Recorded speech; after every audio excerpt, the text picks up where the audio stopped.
অনুপমা তুমি চ্যানেলের এবারের নিবেদন আধুনিক কবি মোহাম্মদ রেজাউল মণ্ডলের লেখা প্রেমের কবিতা প্রেম যাতনা, আবৃত্তি শামীম সর্দার।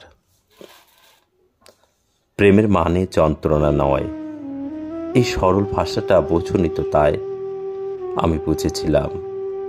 সেদিন নীলা, তুমি হয়তো বুঝতে পারোনি আমি বিবাহিত, তাতে কি? প্রেম ভালোবাসা জাতি ধর্ম নেই, ছোট বড় নেই, তাই বুঝি প্রেম করতে নেই? ঘরের মেয়ে মানুষটা দিন রাত চুটিয়ে প্রেম করে যাচ্ছে, তার বেলায় দোষ নেই। আমার অপরাধ শুধু আমার মেয়ের বয়সে একটা মেয়ের প্রেমে পড়া। ওর নাম নীলা, কলেজে পড়ে, আমার এক ছাত্রী। পড়ার ফাঁকে গল্প টল্প করে অনেক কিছু শিখিয়ে দিয়েছিল। আমি মুগ্ধ হয়ে যেতাম, তার গুণের কাছে, রূপের কাছে শুধু চেয়ে থাকতাম। হঠাৎ একদিন জানতে পারলাম ওর বিয়ে ঠিক হয়ে গেছে। আমি অস্থির হয়ে পড়লাম। অবশেষে সেই অপেক্ষার দিন চলে এলো। এক আলো ঝলমলে ক্ষণে নিশুতি রাতে আমাকে ছেড়ে চলে গেল। ওর অনুপস্থিতি আমাকে ক্ষণে ক্ষণে জানান দিল, বুঝিয়ে দিল প্রেমের গভীরতা। আমি সেই দিন বুঝতে পারলাম আমি যেন কোথায় হারিয়ে যাচ্ছি।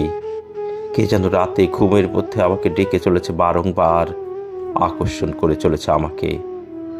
পড়ানোর ফাঁকে নীলা আমার ভেঙে দিয়েছিল একাকিত্ব।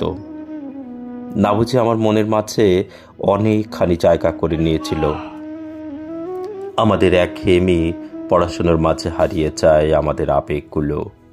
জানো নীলা, আমি সারাটা দিন তোমার প্রতীক্ষায় থাকতাম।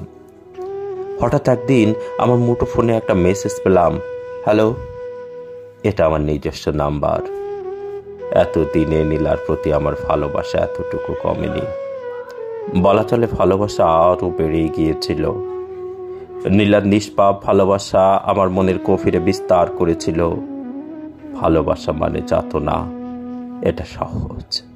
যারা পায় না, ভালোবাসা দিয়ে সব হয়, শুধু যাতনা হারিয়ে যায়।